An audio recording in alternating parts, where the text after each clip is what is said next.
Hello and welcome to another Sinister Sunday. Today we're going to go over true paranormal experiences from people all over the world. Whether or not you believe in the paranormal, the people who report having these experiences are certain that when it comes to paranormal activity, they've experienced something they simply cannot explain. This week's paranormal story, The Night Terrors, was submitted to Jezebel.com by Chaotic Insomniac. Many years ago, our son went through an extreme night terror phase that gradually morphed into sleepwalking. He was only 3 at the time, and he could not articulate very well yet. He didn't seem to remember the night terrors and wasn't afraid of being alone in his room or even going to bed on his own. He would go unprompted to sleep, and when we would go check on him, his little sneakers were neatly placed beside his bed, and he'd be curled up under the covers in his PJs.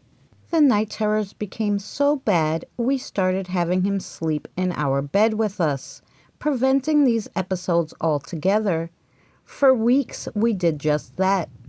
It was a bit of a squash, but definitely beat the alternative.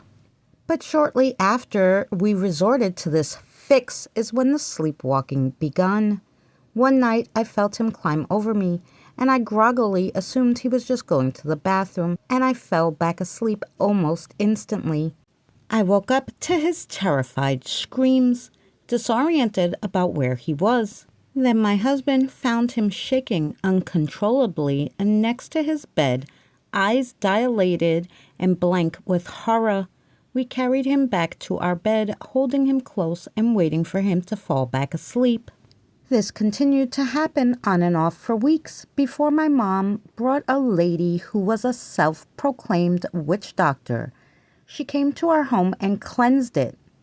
She said our house had a lot of negative energy from the previous tenants, and that there was also restless spirits of small children who had become attached to our son.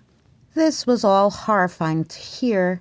We had experienced odd things, but none more disconcerting than our son's night terrors. The night terrors stopped after her cleansing, but the activity kicked up, and we continued to have our son sleep in our room, terrified that he'd have another episode. Some of our other experiences were knocks within the walls, doors opening on their own, pictures flying off the wall, doors slamming shut as you would approach them, though no one was on the other side to have been slamming them. We once experienced seeing the shadow of a person, a man, walking around the house, but when we peeked inside, there was no one there.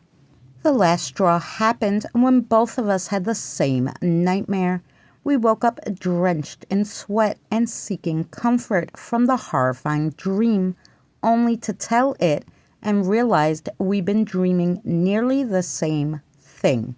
The dream, we were across the street talking to our neighbors when they pointed out that our house seemed to be on fire. We looked back and saw the house was enveloped in black smoke. We could see our son banging his fists helplessly against the front bay window. Panicked, we rushed across the street and into the house to search for him.